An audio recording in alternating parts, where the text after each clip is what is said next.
And we have returned. You're listening to CSC Talk Radio. This is Beth Ann.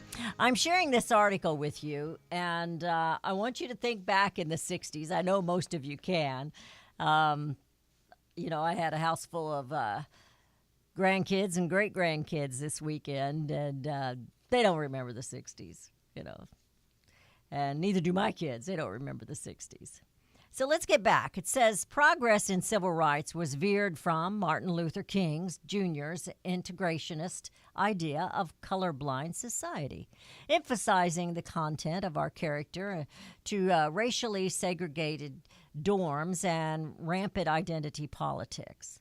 The current tribal notion that we are defined forever by our DNA, not our character, is also a 60s legacy. The freewheeling habits of Bill Clinton and Donald Trump are 60s carryovers. Think about their lifestyles.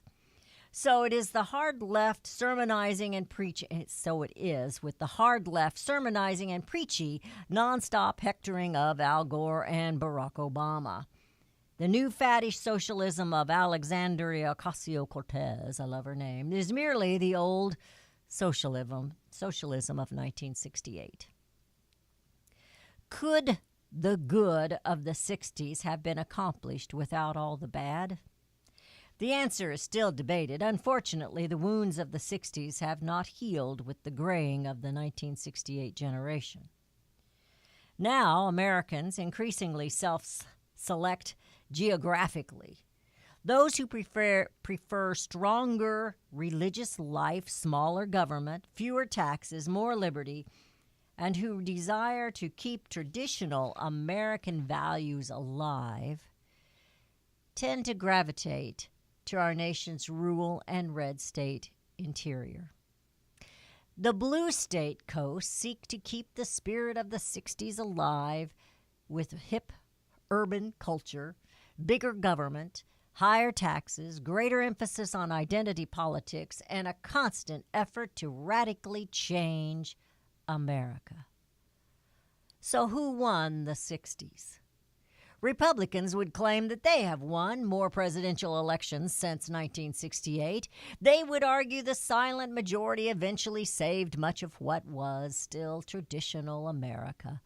Radicals of the 60s, such as Bill Ayers and Jane Fonda, were never widely popular. But turn on the television, he says. Watch a movie or an NFL game. Listen to popular music. Visit a campus.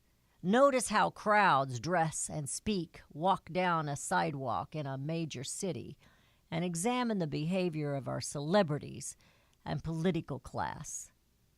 It's hard not to conclude that the 60s won out. And I added to that, if the 60s won, who lost?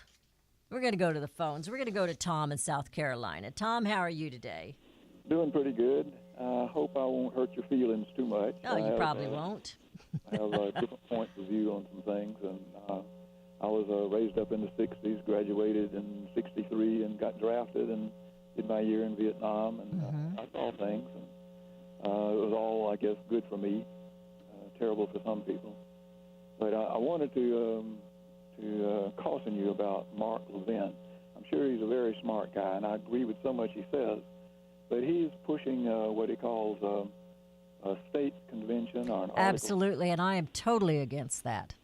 Okay, well, right. I won't hurt your feelings on that. Then, you're not going to hurt my feelings on that. I've hurt some other people's feelings on that. They were pretty upset with me for not agreeing with that, but I do not, and I will not agree with him on that. I like his guests.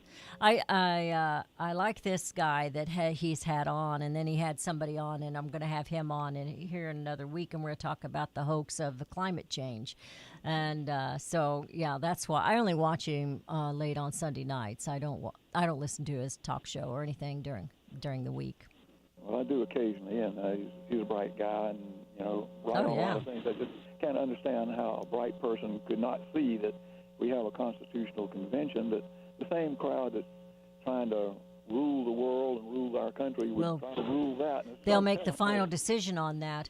And I can't hardly believe that he's that naive. He doesn't seem like a naive kind of person, But yet I believe he is on that. Yeah. Yeah. Okay, well, another thing that might hurt your feelings on, I was raised Episcopalian, and after I got out of the military, joined a Baptist church. Uh-huh. I had questions, and Sure. I thought, well, it seemed to me that Episcopalians sang with their mouths closed. It was so Some of the formal. Baptists do that too. I've been a choir director. So But the Baptists, I thought these are warm-blooded people.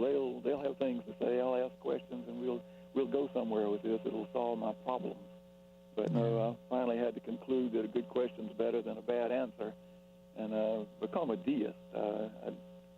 I still have Christian values, but kind of like Thomas Jefferson, I don't believe that there's any supernatural intervention on our behalf here on this planet. And when Jesus said, take up your cross and follow me, I interpret that to mean that he was repairing the religion as he knew it, the Judaism. He was dissatisfied with it, and taking up his cross to follow him means to continue to do that.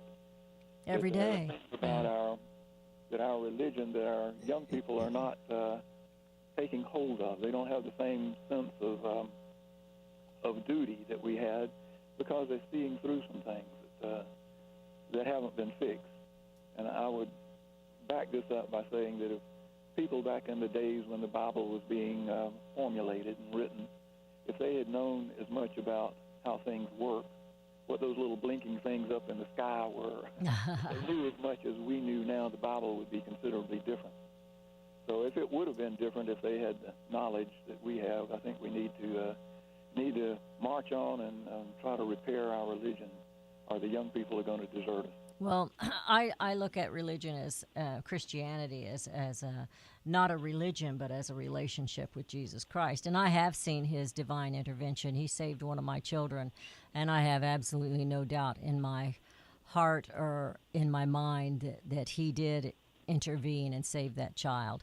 And that is the one he had called into the ministry. So I have absolutely no doubt that he does intercede, and he doesn't always. I mean, we have to, if you go on the ice and they tell you it's slick and you walk on it anyway, you might break a bone. I've learned that the hard way. So, we do have to suffer the consequences. But I have seen his intervention in our lives, and his working through the valleys as well as when we're on the mountaintops.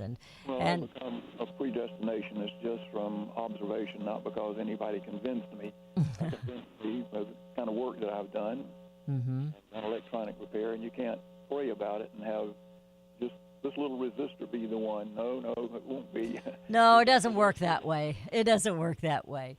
But I had a child that was attacked by a dog, and the dog went all the way around his jugular vein.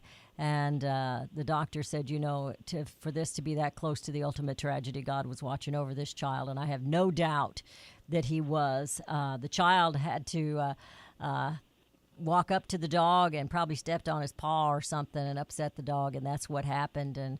But I have no doubt in my mind that the Lord saved that child for his good. So well, anyway, I could agree with you somewhat on that, but I think it's predestined. I'm predestinationist to the hilt. Well, there's some of that. I don't believe in that 100%, but there is some of that. Absolutely. I'm going to let you go, Tom, okay? All right, well, Appreciate the call. You didn't hurt my feelings. All right, thank you. So today, when we're thinking about the 60s and some of the things that has brought about in our lives today, some of the freedoms of dress code, just throw that out there. I don't think that's a big deal, although some of the dress is not necessarily appropriate. But as far as wearing jeans and a T-shirt and all that, that's not life-changing. But what they did in the 60s with walking away from God, and he didn't mention that in his article, but that was changing in this nation.